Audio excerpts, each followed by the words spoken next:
God is good. Amen. Amen. Ano po ba ngayon? Ngayon po ba yung Happy Father's Day o nung nakaraang linggo? Tama? Nag, nag-aapila yung mga nanay eh. One day lang daw. Talaga, totoo naman. 364 days ay para sa mother lahat. Purihin po ang Diyos. So, ang daming ganap po nangyayari sa paligid natin. Ano po? Hindi pa natatapos yung Russia and Ukraine war. May bago, no? At alam na natin yung Israel and Iran war, no? Ibang klase, ano po? At kung minsan talagang mapapatanong ka, ano na ba yung nangyayari sa mundo natin? Yung latest din, yung Air India, alam nyo, yung bumagsak na aeroplano, no? More than 200 yung namatay. And latest, yung pinadala ni Kwan sa GC natin, ni Ethel yata, yung Indonesia ba yun? Yung lumindol ba sa Indonesia? Parang ganun. So, very threatening, ano? Parang yung pinag-uusapan nga is, ito na ba talaga yung last days? Parang, inihahanda na ba tayo? Sineset na ba tayo ni Lord yung stage for these last days, ano? Parang kuminsan na mapapaisip ka rin. Tayo, medyo hindi tayo pa nag-aalala, pero kung naandun ka sa lugar na kung saan yung nangyayari yung gera, parang yung isang pinsan ko, no? May isang pinsan po ako sa Israel na nagtatrabaho doon. And pag sumirena daw, puntahan na sila sa bunker. Basta pag sumirena yon, babaan na sila sa bunker. At madidinig na lang nila yung mga sabog-sabog doon sa labas. Can you imagine that, no? Sa atin, hindi pa natin nararanasan, but kuminsan napapais ka na it will create fear, no? Magdadala ng takot sa atin yung mga bagay na yon. Kaya nga kuminsan, tayo din hindi makapaglingkod dahil napaparalyze tayo ng mga fear na yon. Ang dami nating alalahanin, ang dami nating worries, ang dami nating kung ano-ano ba, sa relationships, sa pamilya, kung ano ipapadala doon sa Pilipinas, parang ganun ba? Parang yung lalo tayong mga OFW, no? Nakaka-relate yung bawat isa pagka pamilya na yung pinag-uusapan. So, kung titingnan natin, hindi naman tayo tinawag para matakot, mag-alala o mag-worry sa maraming bagay. The Lord called us to peace. So, yun nga yung title natin, Peace be with you. So, peace be with you. So, the Lord called us to peace. Yung text po natin is in John chapter 14, verse 27. Ang sabi po dito, peace I leave you, my peace I give you. I do not give you as the world gives. Do not let your hearts be troubled and do not be afraid. Purihin po yung pagkabasa ng kanyang salita. So, ano nga ba yung peace? What is peace? Ano nga ba yung kapayapaan? How are we going to define it? So, tinignan ko siya sa Webster Dictionary. Ang sabi doon, it's a state of tranquility or quietness, calmness, peacefulness, placidity, restfulness, stillness. So talagang relax, parang gano'n. Relax lang. Yan sinasabi dito. Pero yung Bible, the Bible tells a lot about this peace, no? Hindi lang siya yung ganitong sinasabi na quiet and stillness. Hindi sinasabi that peace is the absence of conflict. Hindi ibig sabihin, pag wala ng gulo, yun ang tinatawag na peace. I remember yung isang kwento nung isang hari na kung saan nagkaroon ng competition about yung painting competition, how you are going to portray or how you are going to paint yung word na peace. So maraming nag-send ng kanilang mga drawing and paintings about peace. At sa dami na yon, walang nakuha yung hari kundi dalawa lang na painting, no? Yung isang painting, yung drawing niya is yung lagi natin nakikita yung lake, very peaceful, very calm na lake na nagre-reflect yung mga puno, yung bundok and that blue skies. So very peaceful ano. Sabi ng mga tao siguradong ito yung mananalo. Very quiet, very peaceful eh. Pero hindi yun ang pinili ng hari. Hindi yun ang pinili ng hari. Ang pinili niya, yung isang river, yung drawing na isang river, na kung saan nagre-reflect yung rugged mountain, talagang rugged mountain. At yung drawing, talagang umuulan siya at may mga thunderstorm. Makikita mo yung gumuguhit yung kidlat doon sa kanyang drawing, sa kanyang painting. At doon sa lake na ay sa river na yon, there is a raging waterfalls. Matindi talaga na bumabagsak na talon, and sa likod noon mayroong crack na bato na kung saan doon nagsala yung isang bird na tahimik na nakaupo sa kanyang nest. Iyon yung pinili ng hari na nagre-reflect kung ano yung peace. So ito po yung sinasabi sa atin ng scripture, no? The peace is not the absence of conflict. Yung peace talaga natin kasama yung kung regardless of trials, regardless of difficulties, regardless of troubles, meron tayong kapayapaan. Diba yun sinasabi nga ng Panginoon, yung siya yung sabi niya na, peace I leave you, my peace I give you. So, dapat panghawakan natin yung ibinigay na kapayapaan na yun ng ating Panginoon. Ano po? Amen po ba doon? Kasi yun talaga yung, doon tayo tinawag eh. Kung minsan talaga, sabi nga, ang dami nating intinditis, yung sakit ba na yun na kung saan ang dami mong inaalalang bagay-bagay, kaya hindi ka maka-function well, lalo na doon sa ating paglilingkod, ano? Marami tayong inuuna. Pero hindi naman talaga dapat tayong mag-worry sa maraming bagay. Sabi, let the Lord worry about that one. Basta tayo maglilingkod at susunod sa Kanya. The Hebrew word for peace is shalom. Shalom. Kaya nga kung makakapanood ka ng mga movie, yung mga biblical movies and everything, yung batian nila, shalom, shalom, peace be with you. So, ito yung sinasabi na, yung it signifies yung wholeness, completeness, well-being, and prosperity. Ito yung sinisignifies ng shalom. Kaya nga tayo, pwedeng inang batian natin shalom, peace be with you. So, ito yung pinipresent niya that this shalom is a gift from God. It's a state that we have a right relationship with Him. Kaya nga, dapat talaga yung kapayapaan, everyday nararanasan natin yan eh. Dapat everyday, pinangahawakan natin yung mga bagay na yan. The question is, how can we achieve peace? Paano ba natin makukuha yung kapayapaan na yon? Naisip niyo na ba yon? Paano ba ako magiging payapa araw-araw?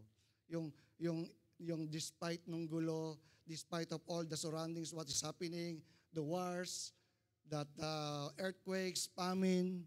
Kasi mag-aalala ka talaga, sabi nga, this is really the last days. Kasi kung titingnan mo, tatanungin mo sa sarili mo, yung ating mundo is falling na. Kasi pinapayagan na yung same-sex marriage. Pinapayagan na yung abortion. May mga preacher, mga pastor na dating kasama mo na ngayon, nagpipreach na ng maling doktrina. Nakakatakot ano po? At kung hindi tayo magiging vigilant sa mga bagay nito, talagang matatakot ka at pwedeng madala ka pa sa mga bagay na to, ano? Kahit nga may mga school na kung saan daw may mga binabawal na yung pagbabasa, pagdadala ng Bible, di ba? So, parang kung iisipin mo talaga, yung mundo natin is, we are going to the rotten world. It's falling. At tayo, yung susi, tayong mga kapatid, yung susi sa bagay na yun. Ano po? Kaya tayo tinawag para doon sa mundo na ito na pabagsak na. So, we are asking, how can we achieve peace? Number one is through faith. Ang sabi dito, sa pamamagitan ng pananampalataya. In Romans chapter 15, verse 13, ang sabi po dito, may the God of hope fill you with all joy and peace as you trust in Him, so that you may overflow with hope by the power of the Holy Spirit.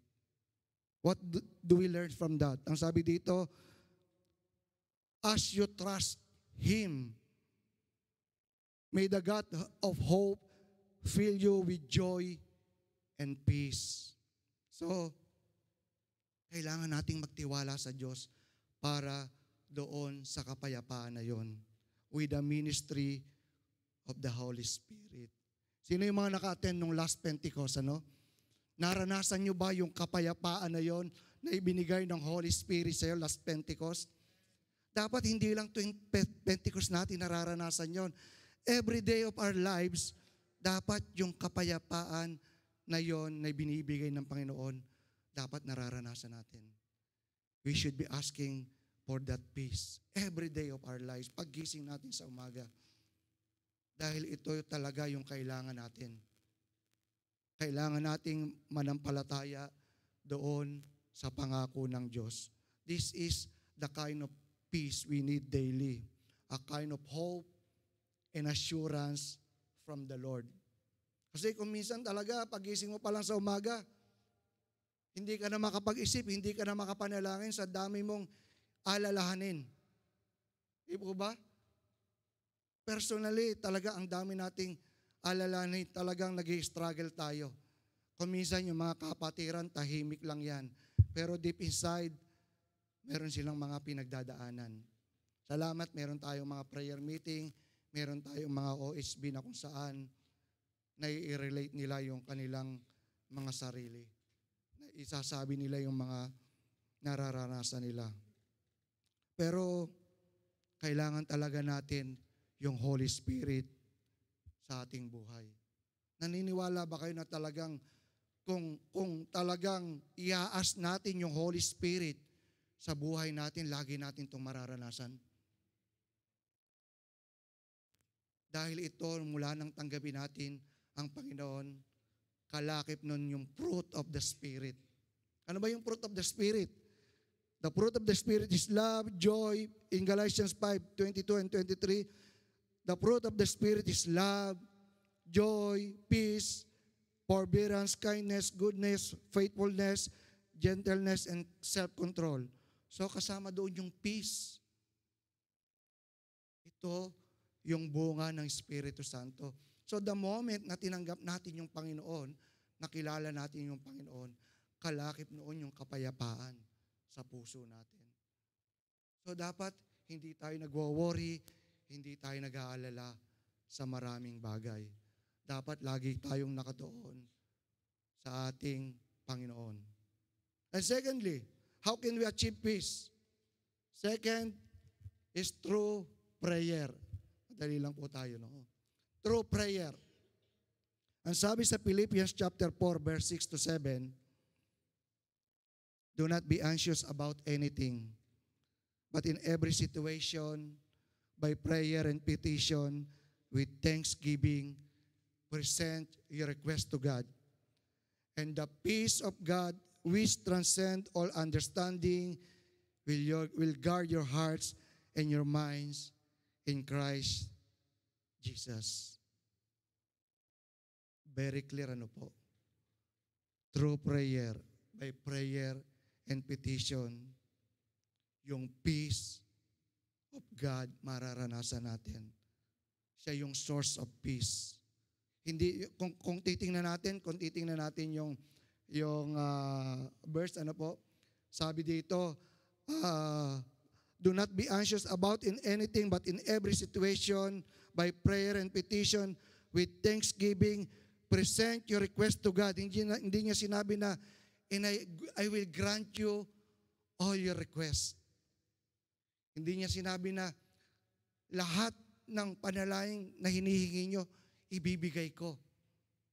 Hindi ganun ang sagot ng Panginoon, di ba?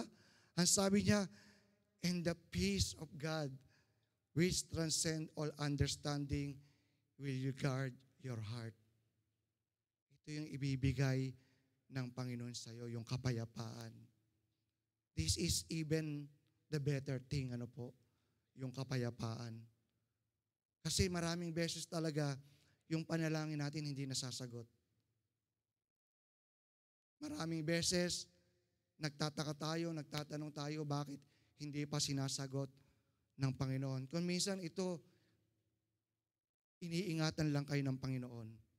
Diba yung sa Air India nga, diba, mayroong isang pasahero doon na nagagalit, 20 minutes siyang late doon sa aeroplano. 20 minutes late. At galit na galit siya dahil sa traffic. Galit na galit siya doon sa airport pagdating dahil hindi siya umabot sa Air India flight. 20 minutes late. Yung pala, iningatan siya. May mga pagkakataon na kung saan galit na galit tayo, bakit hindi tayo sinasagot ng ating Panginoon doon sa ating mga panalangin. But at times, yung answer na no or wait, it means sometimes it is for your safety. Amen po ba doon? Huwag kayong magtatampo sa Diyos kung hindi pa sinasagot yung mga panalangin nyo. Kung minsan, talaga yung panalangin natin, talagang gustong-gusto na nating sumagot ng Panginoon, naghihirap na tayo, dumaranas na tayo doon sa mga worries and everything. Pero yung pala, iniingatan lang tayo ng Panginoon. So, kailangan lang natin maging malinaw sa atin, maging active tayo doon. We should strengthen our prayer, maging active tayo sa panalangin. Talagang every day of our lives, dapat talaga yung pinanghahawakan natin yung panalangin. Paggising sa umaga, bago matulog, and all the rest of our day, dapat lagi tayong nananalangin. Dapat we have in communication with God every moment, every day of our lives. Dahil ito yung magbibigay sa atin ng tunay na kapayapaan. Yun naman ang pinapangako sa atin ng Panginoon, Hindi niya ginagrant yung lahat ng request natin. Pero yung pinapangako niya, bibigyan ko kayo ng kapayapaan. And the peace of God, which transcend all understanding, will guard your heart in Christ Jesus. So, dapat talaga yung focus natin sa ating buhay Kristiyano. Una, yung ating pananampalataya, we should strengthen our faith. Then secondly, we should strengthen our prayer. Ito yung kailangan natin And third and the last, we can achieve peace through obedience. Yung tatlong ito yung pagtitibayan natin, through obedience. In 2 Chronicles chapter 14 verses 1 to 2, ang sabi dito, and Abijah rested with his ancestors and was buried in the city of David. Asa, his son, succeeded him as king. And in his days, the country was at peace for 10 years. Asa did what was good and right in the eyes of the Lord his God. Imagine dahil sa pagsunod ni Asa, nagkaroon ng kapayapaan doon sa kingdom, We should strengthen our obedience sa Diyos. Ito po yung concept ng obedience. Yung bigyan tayo ng kapayapaan ng Diyos. Alam niyo po ba yung obedience? Kung ihahantulad natin yan to a flowing river, kung sumusunod ka sa Panginoon like a flowing river, pag lumalangoy ka, di ba, mas magaang lumangoy pag naandun ka sa agos, yung, kung ano yung flow, di ba, mas madaling lumangoy dahil tinatangay ka ng agos. Same thing, kung doon ka sa agos ng Panginoon, tumatahak o lumalangoy, it's very easy. Hindi ka mahihirapan. But subukan mong lumangoy against the current, counterflow of the current. You will be struggling. Maniwala kayo, you will be struggling. And that will happen if we counterflow in obeying the Lord. Mag-i-struggle tayo kasi may binibigay sa iyo yung Diyos, mayroong pinapasunod sa iyo yung Diyos, ayaw mo naman. You remember Jonah, no? Takas ng takas sa Diyos. Takas hanggang sa tumakas at kainin ng isda. At ibalik siya doon sa lugar ng Ninive, no? Parang kung titingnan mo talagang you can run, but you cannot hide from God. Kaya dapat doon na tayo, saan pa ba tayo? Doon na sa pagsunod sa Diyos. Diba? Doon na tayo sa pagsunod sa Diyos. Kasi kung hindi natin gagawin, we will be struggling. At mahihirapan tayo. Ibabalik din naman tayo ng Diyos doon sa kanyang way. Amen po ba doon? Ibabalik tayo ng Diyos doon sa nais niya. Sabi nga, yung kapayapaan ng Diyos, mararanasan mo kung sumusunod ka sa Kanya. Ibang klase po ang Diyos pag sumunod ka sa Kanya. Yun lang naman yung isa sa pinakamahalaga sa buhay natin eh.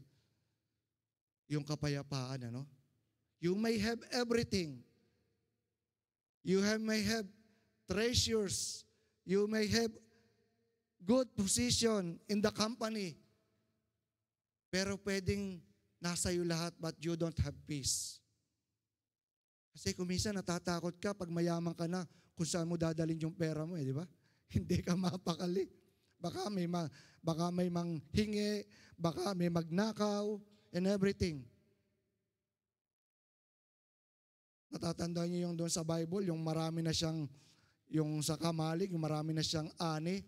Ang sabi niya, gigibain ko yung kamalig ko at gagawa ako ng malaki para mas malaki yung lagyan.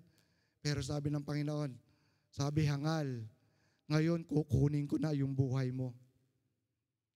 We don't know our lives, ano? How long we live. Yung kamantayan, instantly, yun, instant.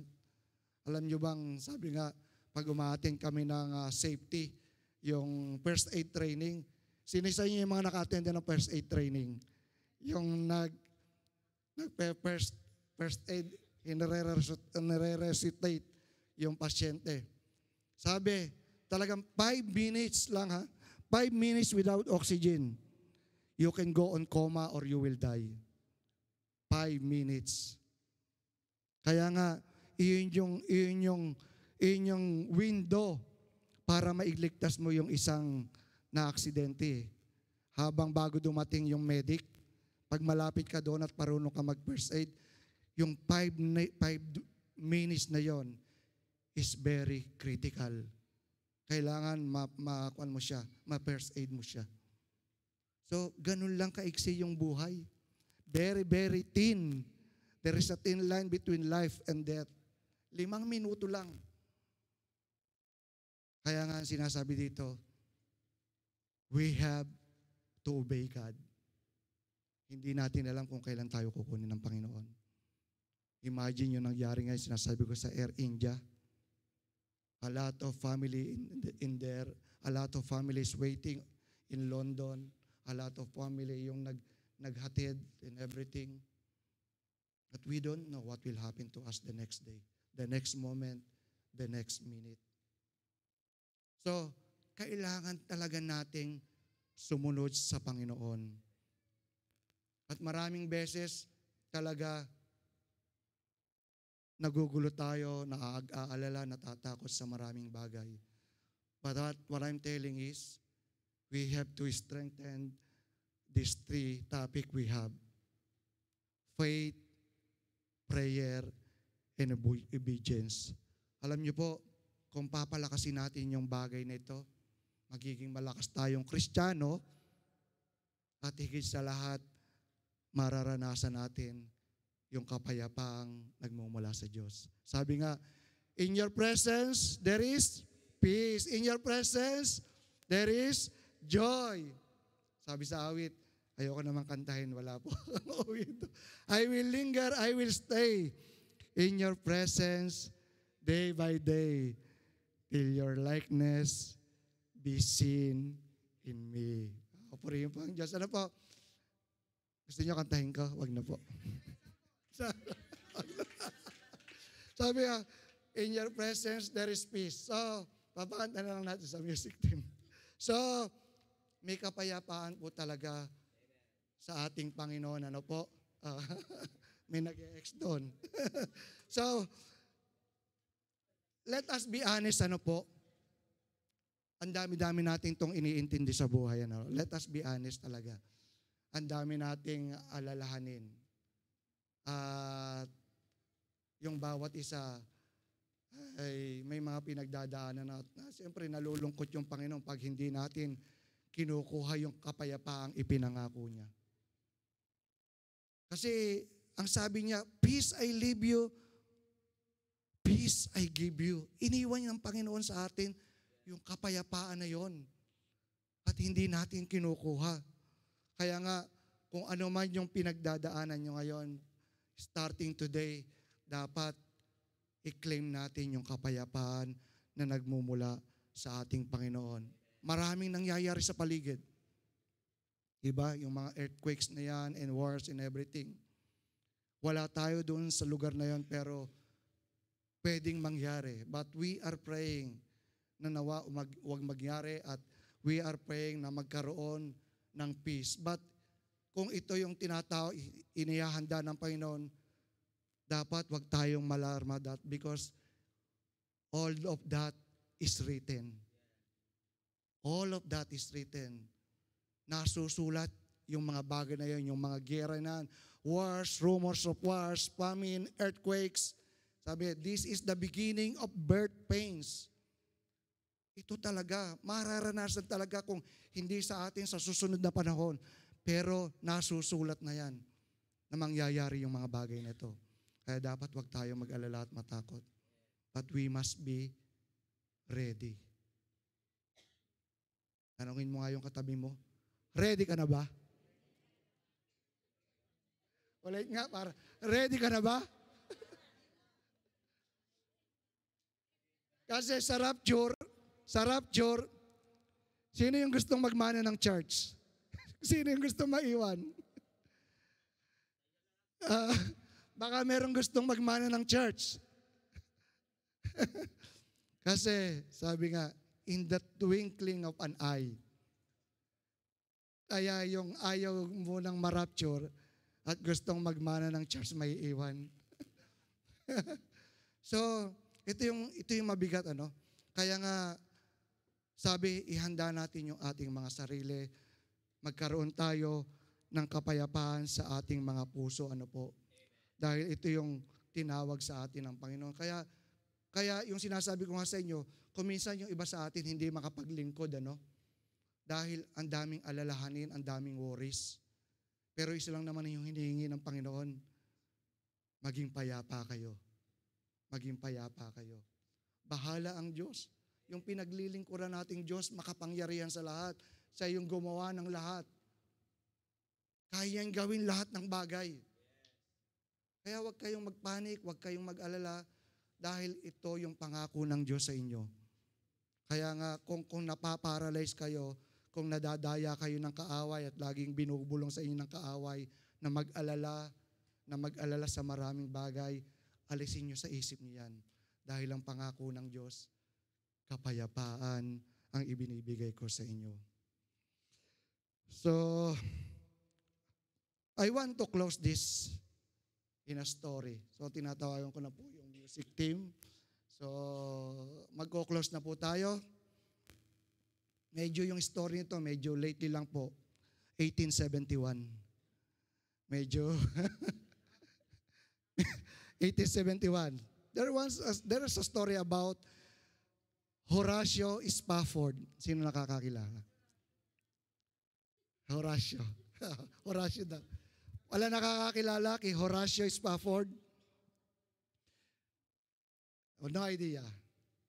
So, Si Horatio Spafford is a successful attorney and real estate investor who lost his fortune during the Great Chicago Fire in 1871.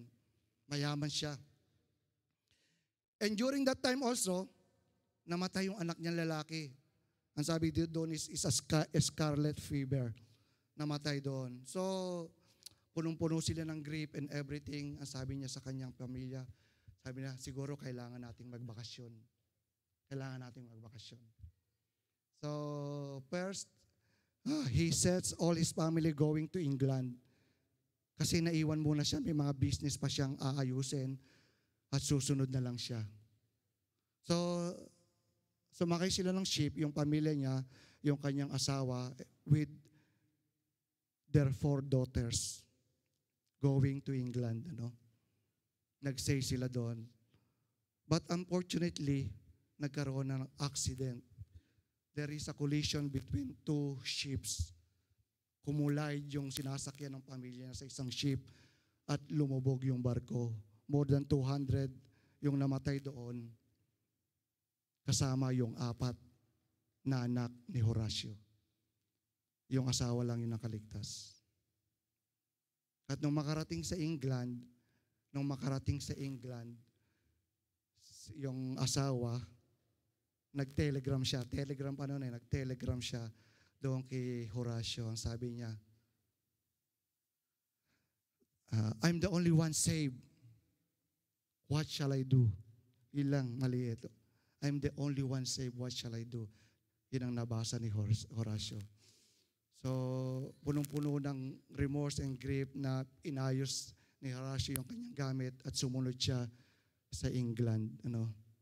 And during the course of the voyage, nang nandun siya sa ship, nakita siya ng captain at kilala niya si Horatio.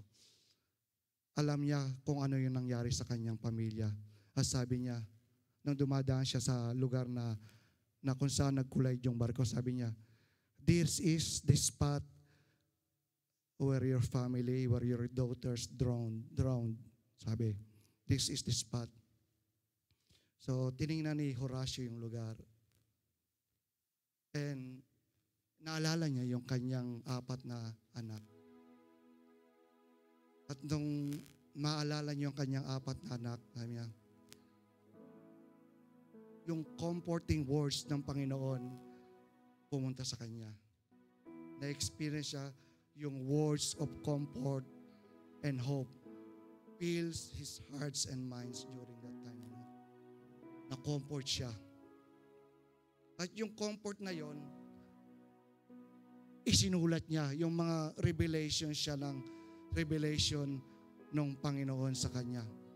At doon nagsimula yung well-beloved hymn na it is well with my soul. Kung alam niyo, yung mga matatanda ng panahon, yung famous na it is well with my soul, galing po kay Horatio Spafford yun. Ang sabi niya dito, yung excerpt nung song na yon, sabi dito, when peace like a river attended my way, when sorrows like sea billows roll, whatever my lot thou hast taught me to know, it is well with my soul. Purihin po ang Diyos. Sabi ko nga, ibang klase yung kapayapaan ay binibigay ng Diyos. Nung tinitingnan ko nga ito, sabi ko parang ang lalim ng English. Tinanong ko si ChatGPT. Sabi, parang gusto ko maintindihan pa ng mas maliwanag. Ang sabi niya dito, when life is calm and peaceful, flowing smoothly like a gentle river, even when deep sorrow and grief crush over me like powerful ocean waves, no matter what happens in my life, whether joy or suffering, I've learned through faith, my soul is at peace. I'm spiritually secure and trusting God, even in hardship. Purihin po ang Diyos. Magsitayo po tayo. Let's pray. Hallelujah, Jesus. Let's pray. Hallelujah, Jesus. Panginoon, we are very thankful, O Lord, sa araw na ito. There's a lot of things bothering us. oh Lord. We have a lot of worries. We have a lot of struggles. We have a lot of difficulties, oh Lord. And at this point of time, we are offering all of this to you, O Lord. Alam namin, Panginoon, wala kang anak na pinabayaan. Lahat ng anak mo, Panginoon, inaalagaan mo, Panginoon. And at this very moment, Panginoon, dumudulog kami sa iyo. And we are offering our lives to you, O Lord. Help us to strengthen our faith, O Lord. Help us to strengthen our prayer, O Lord. And help us to be committed in our obedience to you, O Lord. Dahil naniniwala kami, Panginoon, na kung pagtitibayin namin yung tatlong bagay na ito, then we will experience the peace which transcends all understanding, O God. Panginoon, ito yung nais namin sa buhay namin, Panginoon, regardless of any circumstances, O God. Dalangin namin na maranasan namin yung kapayapaang nagmumula sa iyo. Nagpapasalamat kami sa mensahe na ito, Panginoon, at dalangin namin, Panginoon, na nangusap ka sa bawat isa. Panginoon, maraming salamat po. Tinataas ka namin, pinupuri ka namin, Panginoon. We thank you, Lord. This we pray in Jesus' name. Amen and amen. Hallelujah, Jesus.